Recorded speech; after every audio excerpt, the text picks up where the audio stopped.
Role-playing games are very liberating. You can do almost anything in them. And sometimes when players realize this, it goes a bit to their head. And when that happens, you usually wind up with a player like Steve.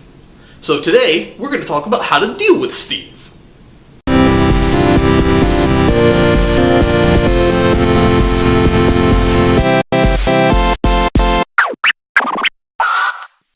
People new to role-playing games will often wind up playing their characters with no concern for the consequences of their actions.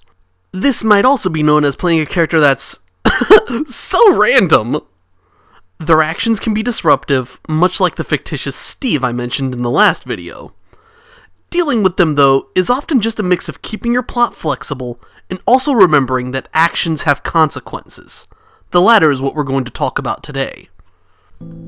As with many other things, there's a wrong and a right way to bring consequences to a player's actions.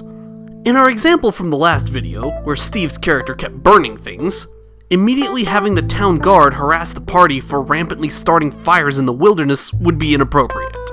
Especially when you consider, how would the town guard know it's the player character starting the fires?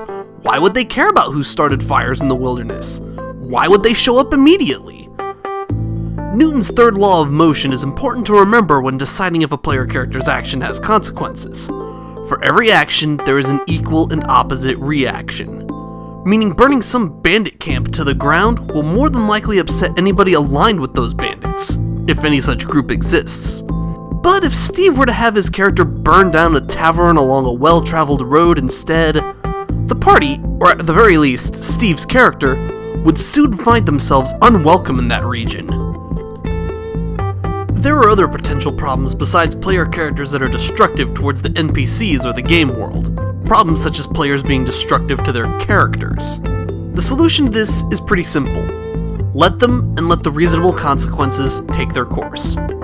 Using Steve as an example, the party is leaving a cathedral with giant stained glass windows. The rest of the party is content with uneventfully leaving through the front door.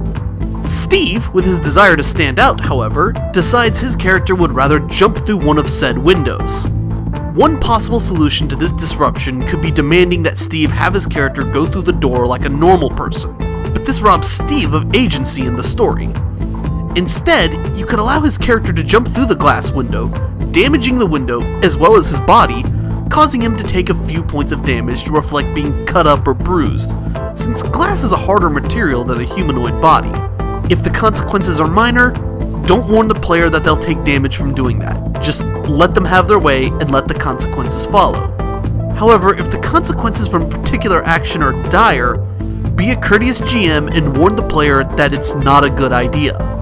A few points of damage from breaking through a glass window and landing onto the stone road a few feet off the ground isn't something that'd warrant a warning.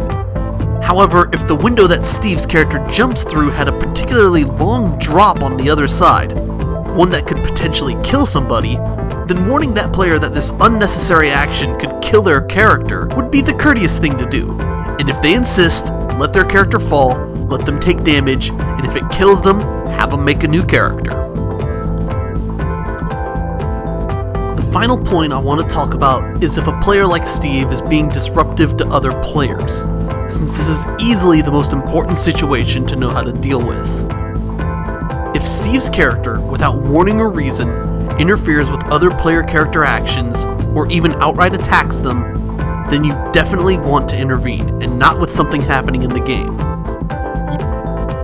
You, as a person, need to tell Steve to stop that. It'll be pretty obvious when a player like Steve is just there to cause grief for other players, and that's when you need to step up and tell Steve to stop.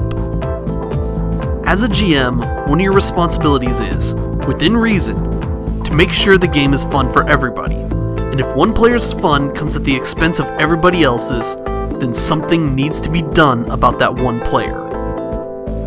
These rules are a good starting point for novice GMs who might find themselves with a disruptive player, but it's just as important to realize that there'll be times when you can make an exception to these rules.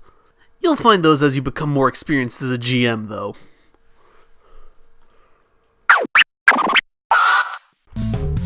That's all for today.